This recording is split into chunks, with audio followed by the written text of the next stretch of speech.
More evidence tonight of the disparity between men and women's sports in this country when it comes to funding. Right now, the women's national soccer team is in training for the World Cup, which will take place in China in September.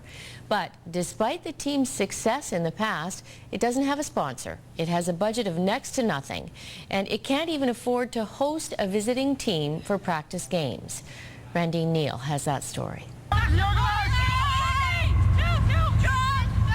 You're looking at some of the most elite athletes in the world. Canada's national women's soccer team has been holed up here at UBC, where they're practicing every day, getting ready to take on the best in a few months at the FIFA World Cup in China, where this team could come in the top 3.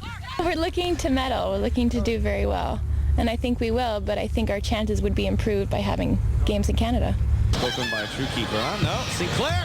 Oh, this time she finishes. This was the game that qualified them for the World Cup, a 4-0 win over Jamaica, launching them to 10th overall in the world. In terms of ranking, they're miles ahead of our men's team. But despite that, they just can't convince the Canadian Soccer Association, who funds both the men's and the women's national teams, they deserve even half as much attention or money as the men. It makes me feel angry and upset because I think if you look at the grassroots level, there are just as many little girls playing as little boys, and to see your organization just stating that women don't matter, I think it hurts. We're 2007. For them to just have a complete disregard for women's sport is, I'm outraged, really. I think our whole team is. Our manager has looked for private sponsors and gone back to the CSA, and the CSA has basically said no, it's not happening. But then you look at the U20 men's team, and I think they're sponsored by Hyundai, they're sponsored by Yahoo, so it's happening on that side, it's just not happening with us. The biggest stumbling block to the national women's team's success may be the Canadian Soccer Association's own president.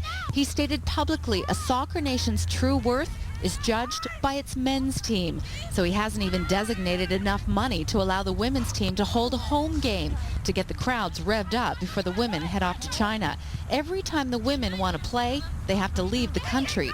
For us, I think the last 6 weeks we've traveled to China, back to Vancouver, to Dallas, back to Vancouver, to New Zealand and back. So it's fairly demanding when we have to go overseas to find our international games. But the fans need to be afforded the opportunity to support us. And right now, without the CSA's backing, without their stamp of approval of any games in Canada, they can't support us. They can't go out to games. They can't bring their families.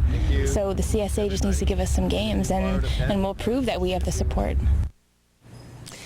Scientists advising the government about aquaculture